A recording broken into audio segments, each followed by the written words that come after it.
నీ సన్నిధిలో అతిథిగా ఉండగలిగిన వాడు ఎవరంటే యథార్థమైన ప్రవర్తన కలిగి నీతిని అనుసరించుచు హృదయపూర్వకముగా నిజము పలుకువాడే.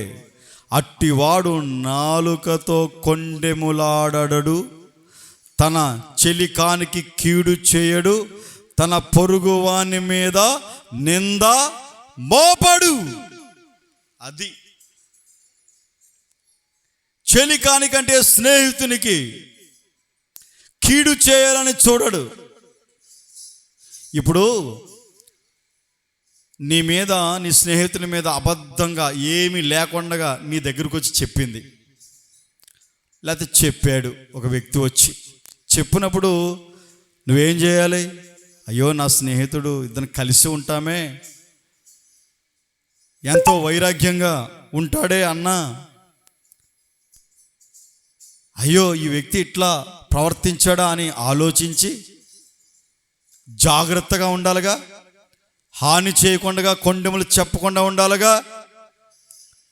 కొండెములాడు వారితో నీవు సహవాసం చేసి, నిజంగా తను చేసే ఉంటాడు, చేస్తాడు అని చెప్పి నింద మోపి నీ స్నేహితునికి కీడు చేసేవనుకో, నువ్వు యథార్థమైనటువంటి వాడవు కావు, యథార్థమైనటువంటి దానవు కావు. యథార్థమైన వారంట ఏం చేస్తారు? చెలికానికి కీడు చేయడు, తన పొరుగు వాని మీద నింద మోపడు, హృదయపూర్వకంగా నిజము పలుకువాడే. అట్టివాడు నాలికతో కొండెమలు ఆడాడు. హల్లెలూయా. నువ్వు కొండెమలు ఆడుతూ ఉన్నావంటే పరిశీలన చేయకుండా, నిజం తెలుసుకొనకుండా, ఎంక్వైరీ చేయకుండా, నిజమో కాదో అని నీవు పరిశీలన చేయకుండా నింద మోపావంటే నీవు యథార్థమైన హృదయం కలిగినటువంటి వాడవు కావు అని దీని అర్థం. దేవుని స్తోత్రం. అందుకని నీ చెలికానికి నీవు హాని చేయకూడదు, కీడు తలపెట్టకూడదు, నింద మోపకూడదు. హల్లెలూయా. ఇతను యథార్థవంతుడు. ఏమండి, ఏ పాపమును చేయని వ్యక్తి, కానీ పాపము చేశాడని, అక్రమంగా నడుచుకుంటూ ఉన్నాడని నీవు కొండెములతో ప్రచారం చేసావు. చివరికి చూస్తే ఏమీ జరగలేదు. ఇప్పుడు నువ్వు చెప్పిన వారందరితో మరలా వెళ్ళి చెప్పగలుగుతావా? పోయిన సాక్ష్యాన్ని తీసుకురాగలుగుతావా? రాగలుగుతామండి. ఒక పేపర్ ఇచ్చాం, శుభ్రంగా చింపేయమని చెప్పాం. చింపేసిన తర్వాత దూరంగా పడవేయని చెప్పాం. మరలా వెళ్ళి ఆ పేపర్లన్నీ తీసుకురామని, ముక్కలన్నీ ఇరికిరామని అంటే ఎంత కష్టం అండి? కష్టమా కాదా? అందుకని మన చెలికాని కొరకు ఏదైనా విషయం నీకు తెలిసినప్పుడు, అంటే నీ కుటుంబములే కానీ, లేకపోతే నీ పొరుగువారే కానీ, ఎవరైనా పరిస్థితుల్లో ఆగి ఆలోచించి నిజమో కాదో పరిశీలన చేసి, ఎంక్వైరీ చేసి, అప్పుడు నువ్వు డిసైడ్ చేసుకోవాలి తప్ప, ఏమీ లేకుండా నేను చెప్పిన మాటలు విని కొండెములాడావనుకో, చూస్తూ ఉన్నవాడు యెహోవా.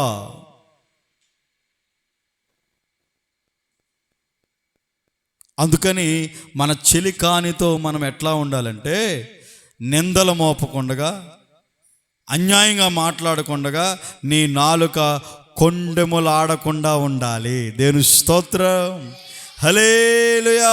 ఒక మాట చదువుకుని ముగించుకుందాం. కీర్తనలో 101:5. చాలా ప్రాముఖ్యమైనటువంటి మాట మనం నేర్చుకోవాలి. రాబోయే దినాలలో ఈ మాటలన్నీ మనకి ఒక ఆయుధాల్లాగా ఉండాలన్నమాట. దేవుని స్తోత్రం. మనం ఎట్లా ఉండాలో, ఎట్లా ఉండకూడదో అని మీకు తెలియపరుస్తూ ఉన్నాను. ఇవి మన జీవితాల్లో ఇవన్నీ కూడా పునాదులు. హల్లెలూయా. 101:5. తన పొరుగు వారిని చాటున దూషించు వారిని నేను సంహరించెదను, అహంకార దృష్టి గల వారిని గర్వించిన హృదయము గలవారిని నేను సహింపను. వినండి, ఐ షుడ్ ఎక్స్ప్లెయిన్.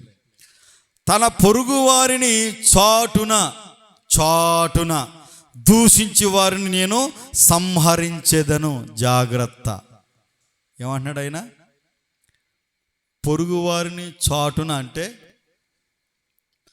పొరుగువారంటే మన స్నేహితులే కానివ్వండి, లేకపోతే మన బంధువులే కానివ్వండి, ఇంటి ప్రక్క వారే కానివ్వండి, ఇంటి ఎదురు వెనక ముందు ఉన్నవారే కానివ్వండి, వీళ్ళంతా మన పొరుగువారు.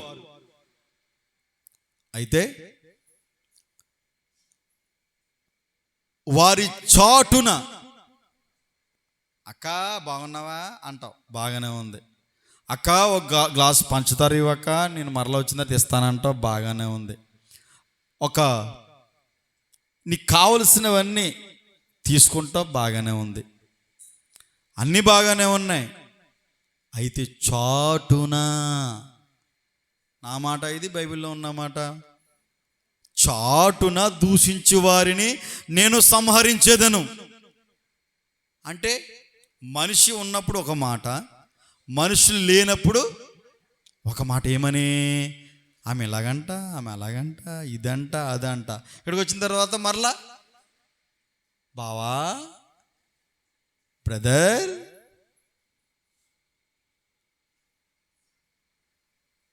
తమ్ముడు, ఏంటిది?